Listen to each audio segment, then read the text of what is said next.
বন্ধুরা আজকে দেখতে চলেছি ম্যাক্সেলের অ্যালকালাইন ব্যাটারি। এটা ডবল এ সাইজের, আর এটা একসাথে দুইটি করে আসে, দ্যাট মিনস ওয়ান পেয়ার।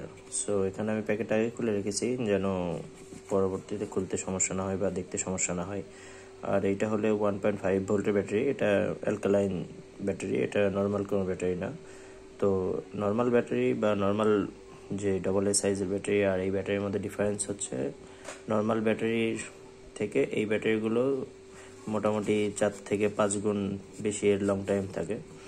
তো আজকে যেটা আমি নিয়েছি সেটা হচ্ছে সিঙ্গাপুর বা মেড ইন সিঙ্গাপুরের ব্যাটারি।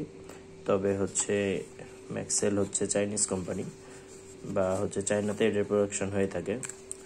তো আসুন আমরা দেখি ব্যাটারিতে কি কি রয়েছে। তো ব্যাটারিটি দেখতে এরকম, আর এটা হচ্ছে 0% মার্কারি আছে এই ব্যাটারিতে। আর এটি হিটাচি কোম্পানির একটি সাব ব্র্যান্ড বলা চলে, ম্যাক্সেল। তো আমি এই ব্যাটারিটি আমার ইউগ্রিন মাউসে ব্যবহার করব, এই মাউসটিতে। তো ইউগ্রিন মাউসের ওয়েবসাইটে লেখা আছে যে একটা অ্যালকালাইন ব্যাটারি দিয়ে 18 মাস পর্যন্ত চলে যায়, বা একটা ব্যাটারি দিয়ে 18 মাস পর্যন্ত এটা লং টাইম চলে। তো এটা আমার ব্লুটুথ প্লাস ওয়্যারলেস দুইটাই সাপোর্ট করে এই মাউসে। তো আমরা মাউসটি অন করে দিই, পেছনে একটি সুইচ আছে। তো মাউসটা অন হয়ে গেছে, এটা এখন ওয়্যারলেস মোডে আছে, আর ব্লু কালারে এটা হচ্ছে ব্লুটুথ মোডে আছে। তো আজকে শর্ট ভিডিওটি এখানেই শেষ।